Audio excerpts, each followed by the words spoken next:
Welcome to Business Purpose and Clarity with Petri. I'm your host. We talk about startup life, insights, practical tips, mistakes, failures, and everything between.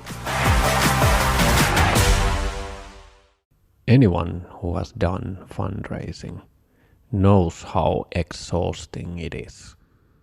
Those meetings, first meetings, going through the slide deck, talking about the same things like a parrot, and getting very little of any responses.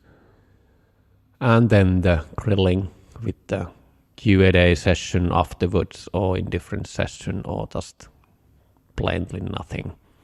And you, if it's a physical meeting, you walk away and maybe not here again.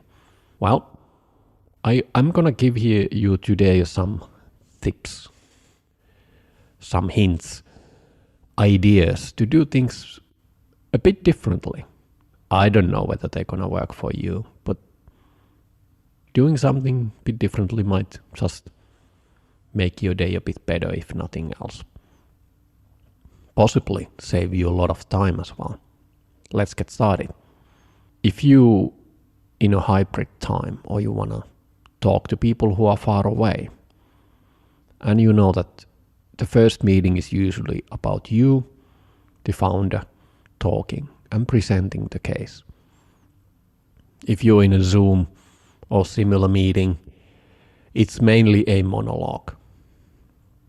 And the Q&A session comes afterwards. Well, it's a bit rude to interrupt, isn't it? So here's the suggestion. Make a video. Make a amazing presentation at your own time. Make it look good, but keep it real, keep it natural, keep it brief, keep it to the point, and wrap it up. So maybe you will send that clip together with the deck. I'm assuming you anyway showing some slides in your video, or maybe not. In any case, do the video, then make a contact to the VC or investment candidate and say that, hey, here's a brief intro what we do. If you would like to have a meeting with us, check this out first, and then we can talk about it. I think this could save a lot of time for you, not talking like a parrot, the same things, but also for the investors, because at least me, I'm listening to everything double, triple speed. So you can quickly check whether this is something I'm interested in and what are the key points. So there's no need to listen through the whole presentation at 1x if you can do it in double time or half the time. So that's the first tip. Then the other ones are a bit more advanced. You could prepare yourself for the next steps, term sheet and the paperwork and the DD. How about you taking the lead? The normal way is that you expect the investor to give you a term sheet and then you start to play the ping pong.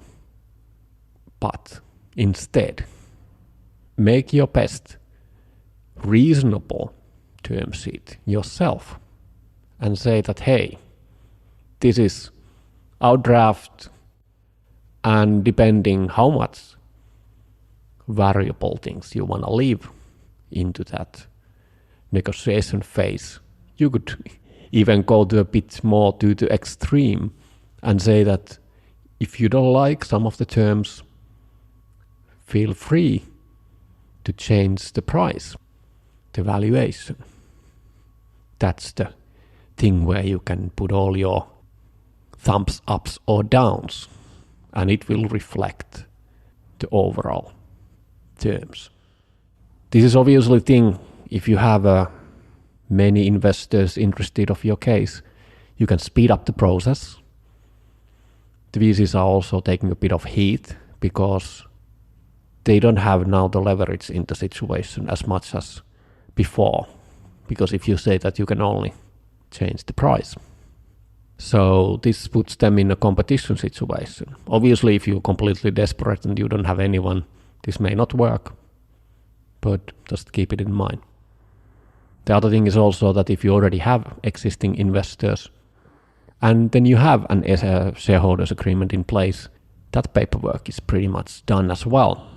If it's reasonable, you could present and say that the whole package is more or less done. If you like the term sheet and if you're using the previous one where there was like basically one line left, and then you say that if you agree, let us know how much you want to subscribe, and here's the paperwork. And if you want to check the DD, well, you should always have the DD material ready in some Google Drive or Dropbox or some other format where it's available for review. Taking this more proactive role may speed up the process. It gives you some advantages because you can then plan a bit better the terms. Don't go overboard, because if they are outrageous, it's harder to negotiate and actually get the money and the deal done. But if they're reasonable and you do the whole thing with good intentions and really want to find good partners, I think this is okay process to think about, because it shows that you are proactive, and more importantly, you can save time and money, at least in the lawyer expenses, for everyone. Let me know. Does it work for you? What do you think? Do you like? Or did I miss something?